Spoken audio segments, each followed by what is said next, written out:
ने इसलिए बुलाया कि कल आप कुछ दिन पहले आपने देखा रामबन में बहुत बड़ा हादसा हुआ जिसमें कई जाने गई, अभी कई लोग जो है लापता है, हमें मालूम नहीं है। बहुत सारे गाड़ियाँ दब गई हैं, मलबे के नीचे हैं, होटल मलबे के नीचे है और इस वक्त सड़क बंद है, जिसकी वजह से वहाँ बहुत सारे जो पैसेंजर है, बच्चे हैं, औरतें हैं, बूढ़े हैं, बहुत ही मुश्किल हालात में हैं। तो इसका एक वजह जो मुझे नजर आती है, एक तो ऊपर वाले की वजह से है, मगर कहीं ना कहीं जो हम ये पहाड़ों की चीर फाड़ करते हैं, जंगलों को बेतहाशा काटते हैं, उसको बिना सोचे समझे जो हम वातावरण के साथ उसका एक हिसाब से सोचिए कि तबाही मचाते हैं, तो उसकी वजह से भी ये लैंडस्लाइड्स वगैरह आ रही हैं। और दिन ब दिन जो है जो हम पूरा इसके कहते हैं ना, प्रकृति के साथ जो हम कर रहे हैं, तो वो वापसी हमारे साथ हो रहा है और इसमें बड़ा नुकसान हो गया हमारा। कल कुछ दिन पहले वहाँ कई लोग जो हैं उनकी जानें चली गई और कई अभी मेरे ख्याल में शायद मलबे के नीचे हैं, गाड़ियाँ मलबे के नीचे हैं। तो मेरी गुजारिश है सरकार से, एक तो जो वहाँ फंसे हुए हैं लोग सड़क पे, उसका एक तो मलबा बड़ी जल्दी जल्दी हटाया जाना चाहिए, ताकि हो सकता है अगर अल्लाह ताला चाहे, ऊपर वाला चाहे, कोई जान बच भी सके।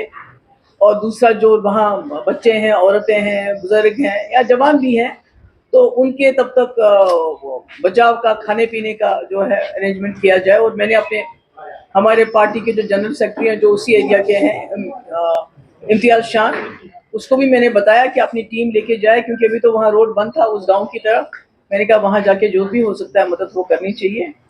तो दूसरा, जैसे अभी कुछ दिन पहले यहाँ जम्मू में भी तूफान आया था, ज़ालाबारी हुई, यहाँ भी मेरे ख्याल में जो हमारे जो बासमती है, जो हमारे आम के पेड़ वगैरह है, उस पर बड़ा नुकसान हो, बहुत नुकसान हुआ। और कश्मीर में भी हाल ही में बहुत ही ज़्यादा ज़ालाबारी हुई, और ख़ासकर जो कश्मीर का सेब है और जो बादाम की इस वक्त वो फूल लगे हुए थे, उसको बड़ा नुकसान पहुंचा है। और जैसे आप सभी लोग जानते हैं कि जम्मू कश्मीर की रीढ़ की हड्डी है हॉर्टिकल्चर, तो उसको बड़ा नुकसान पहुंचा है। जब मैंने देखा वो जिस तरह वो फूल सारे ज़मीन पे पड़े हुए थे छोटे छोटे, जिसमें सेब के वो फूल थे, बादाम के वो फूल थे, तो कहीं ना कहीं दिल दहल जाता है उसको देख के। तो इसमें मैं समझती हूँ कि सरकार को हर जगह टीम्स भेज के देखना चाहिए कि कितना नुकसान की हम भरपाई कर सकते हैं, कितना हम आगे चल के किसानों को, चाहे वो जम्मू में है चाहे कश्मीर में है, कि उनकी क्या मदद कर सकते हैं। उनको जो दवाइयाँ हैं, खाद हैं, क्या वो हम कम से कम कीमत पे उनको दे सकते हैं, ताकि उनका जो बोझ अभी है, जो इसके नुकसान हो गया, कहीं ना कहीं उसकी भरपाई हो जाए और कुछ कंपनसेशन के तौर से भी उनको दे दिया जाए।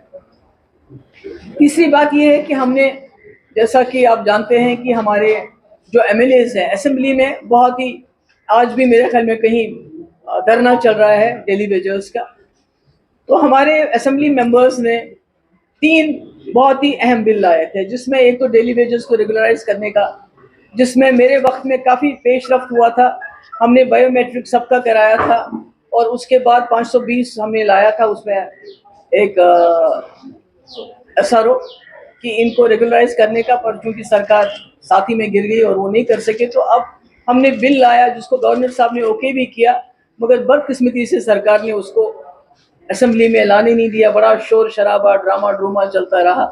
तो मेरी सरकार से गुजारिश है कि आप इन डेली वेजेस को जल्द से जल्द रेगुलराइज कर सके, क्योंकि जितने भी हमारे डिपार्टमेंट है, पीएचई हो, आरएनबी हो, पावर डेवलपमेंट डिपार्टमेंट हो, इरिगेशन हो, हेल्थ हो, आरएनबी हो, जितने भी डिपार्टमेंट है वो डेली वेजेस के बलबूते पे चलते हैं। और ये बेचारे जो हैं फाका कशी की हालत में जिंदा है। अब 20-20, 25-25 साल से ये काम करें, उनके हालात बहुत खराब हो रहे हैं, तो इनको जल्द से जल्द रेगुलराइज किया जाए। दूसरा, हमने बिल लाया था कि आपको पता है पूरे मुल्क में इस वक्त बुलडोजर का बड़ा फैशन चला हुआ है, और यहाँ भी वो शुरुआत हो गई थी, मगर किसी वजह से थोड़ा बहुत रुक गए। जब हम भी दिल्ली गए, पार्लियामेंट के सामने धरना वरना दिया, मगर अब फिर कहीं ना कहीं लोगों को नोटिस दिए जा रहे हैं।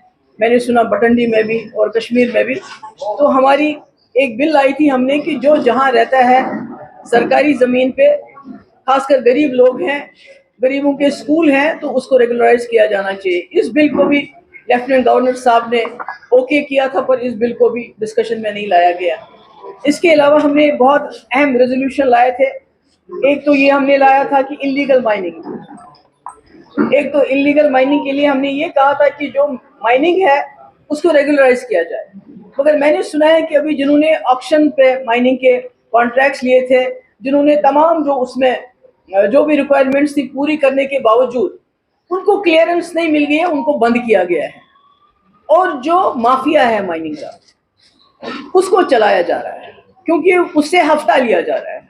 अगर लीगल माइनिंग को चलने दिया जाए किसी कंट्रोल तरीके से तो आपको रॉयल्टी मिलती है, मगर जो लीगल माइनिंग को उसकी क्लियरेंस को बंद करके जो यहाँ के लोकल्स करना चाहते हैं और तरीके से करना चाहते हैं जिससे सरकार को रॉयल्टी मिल सकती है, उसको बंद करके इलीगल माइनिंग को पूरी इजाजत दी है, पूरी छूट है। मैं नाम नहीं लेना चाहती उन पॉलिटिशियंस का या उस लीडर का जिसके रिश्तेदार इसमें इन्वॉल्व है, जो इलीगल माइनिंग का इस वक्त हफ्ता वसूल करते हैं और उसको खुली छूट दी गई है। और वो ब्लैकमेल भी करते हैं कि भाई आप हमारा इतना दे दो तो हम आपको माइनिंग करने देंगे। तो मेरी वजीर आला साहब से गुजारिश है कि आप इस चीज़ को देख लीजिए कि इससे आपकी सरकार की भी बदनामी होती है, क्योंकि जब से आपने माइनिंग को बैन करने के नाम पे कि हमने माइनिंग बैन कर दी, आपने माइनिंग बैन नहीं की, आपने इलीगल माइनिंग को बैन नहीं किया। वो चल रही है और दिन दहाड़े चलती है और उससे बहुत सारा जो है मटेरियल निकाला जा रहा है और उससे आप ही के लोग और दूसरी जमातों के लोग उनसे पैसा जमा कर रहे हैं। इसको बंद कर लीजिए और जिनका ऑप्शन से जिन्होंने इसका टेंडर लिया हुआ है उनकी क्लियरेंस कर देके उनको माइनिंग की इजाज़त दे दीजिए। और हमने एक रेजोल्यूशन ये भी लाया था कि वन टाइम माफ़ी मिलनी चाहिए जो गरीब लोग हैं। बिजली फीस किसी के जो 2000 आने थे या 1500 महीने का था तो उनकी लाखों में इसकी बिजली फीस है, कमर टूट गई है लोगों की। हालांकि सरकार ने कहा था हम फ्री बिजली 200 यूनिट देंगे, वो तो नहीं दिए। और जो बिजली फीस है हमने रेजोल्यूशन लाया था इसको वन टाइम माफ़ी देना चाहिए, पर उसको भी नहीं उठाया। बाकी आप इसके अलावा कोई सवाल पूछना चाहें तो पूछ सकते हैं।